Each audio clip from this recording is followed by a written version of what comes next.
परमेश्वर के भेद भाई भक्त सिंह द्वारा 1 सितंबर 2021। परमेश्वर के सारे हथियार बांध लो कि तुम शैतान की युक्तियों के सामने खड़े रह सको। इफिसियों 6 अध्याय का 11 पद और प्रकाशित वाक्य 12 अध्याय के 1 पद से 13 पद में, उसमें हम देखते हैं कि शैतान हमारे विरुद्ध 3 हथियारों का इस्तेमाल करता है। पहला, वो भरमाता है पद 6 के अनुसार, और वो स्त्री उस जंगल को भाग गई जहाँ परमेश्वर की ओर से उसके लिए एक जगह तैयार की गई थी कि वहाँ वो 1260 दिन तक पाली जाए। दूसरा, वो दोष लगाता है पद 10।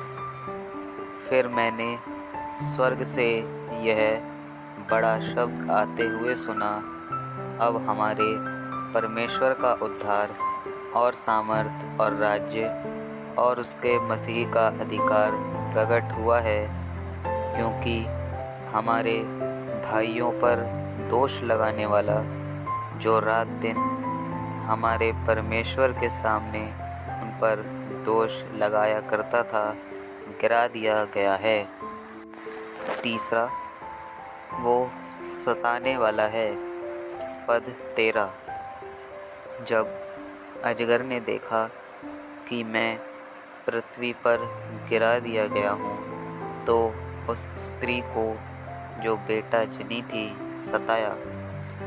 पहले में हम देखते हैं वो भरमाता है, हर एक प्रकार की झूठी शिक्षा से वो पूरी दुनिया को भरमाता है। दूसरा कुरिन्थियों 11 अध्याय का 14 पद। ये कुछ अचंभे की बात नहीं, क्योंकि शैतान आप भी ज्योतिर्मय स्वर्गदूत का रूप धारण करता है। इस वचन के अनुसार वो ज्योतिर्मय स्वर्गदूत का रूप धारण करके ये कार्य करता है।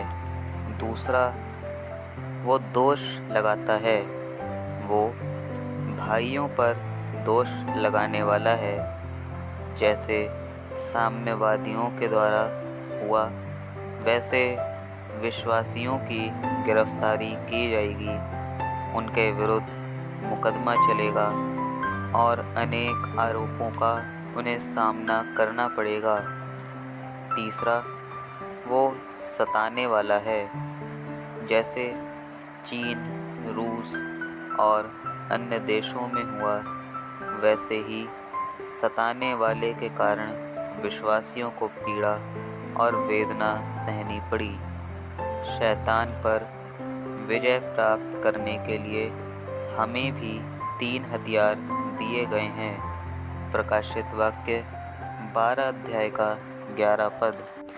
वे मेमने के लहू के कारण और अपनी गवाही के वचन के कारण उस पर जयवंत हुए, और उन्होंने अपने प्राणों को प्रिय न जाना, यहाँ तक कि मृत्यु भी सह ली। यदि हम बहुमूल्य लहू का दावा करते रहें और हमारे विवेक पर उसका छिड़काव कर लें, तो हमको परमेश्वर की उपस्थिति में हियाव है और आंतरिक शुद्धि है। विश्वास द्वारा प्रभु यीशु मसीह में हमको अनंत जीवन है। जैसे हमारे दौड़ने वाले रक्त द्वारा हमारा शारीरिक जीवन है, वैसे ही लहू नहीं तो जीवन भी नहीं। इब्रानियों 10 अध्याय का 22 पद। तो आओ हम सच्चे मन और पूरे विश्वास के साथ और विवेक का दोष दूर करने के लिए हृदय पर छिड़काव लेकर और देह को शुद्ध जल से धुलवाकर परमेश्वर के समीप जाएं। और इब्रानियों 9 अध्याय का 14 पद। तो मसीह का लहू, जिसने अपने आप को सनातन आत्मा के द्वारा परमेश्वर के सामने निर्दोष चढ़ाया, तुम्हारे विवेक को मरे हुए कामों से क्यों न शुद्ध करेगा, ताकि तुम जीवते परमेश्वर की सेवा करो। और यूहन्ना 6 अध्याय का 41 पद से 47 पद से तुलना करें। जो जीवन की रोटी खाता है, उसका लहू पीता है, वे अनंत काल तक जिएंगे। विश्वास से हमको उसके लहू को पीते हैं। विश्वास द्वारा हम दुष्ट के अंतःकरण के ऊपर छिड़काव मांग सकते हैं। बहुमूल्य लहू के द्वारा हम शत्रु और उसकी युक्तियों से बच जाते हैं। दूसरा हथियार हमारी गवाही के वचन हैं। हम बहस के द्वारा शैतान को पराजित नहीं कर सकते। जब जब अवसर मिले तब तब परमेश्वर ने हमारे लिए जो कुछ किया, हमें उसकी गवाही देनी चाहिए।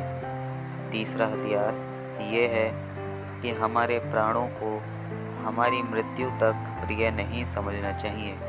हम हिम्मत से प्रभु की खातिर दृढ़ होकर खड़े रहें, तो हम शत्रु को पराजित कर सकेंगे। प्रकाशित वाक्य 12 अध्याय का 13 पद से 16 पद में विश्वासियों को सताया जाता है और जयवंत लोगों को ऊपर उठाया जाता है। दानियल और उनकी घटनाएं इन पदों में पूरी हो रही हैं। पवित्र लोग और विजयी लोग राज्य की मीरास को भोगते हैं।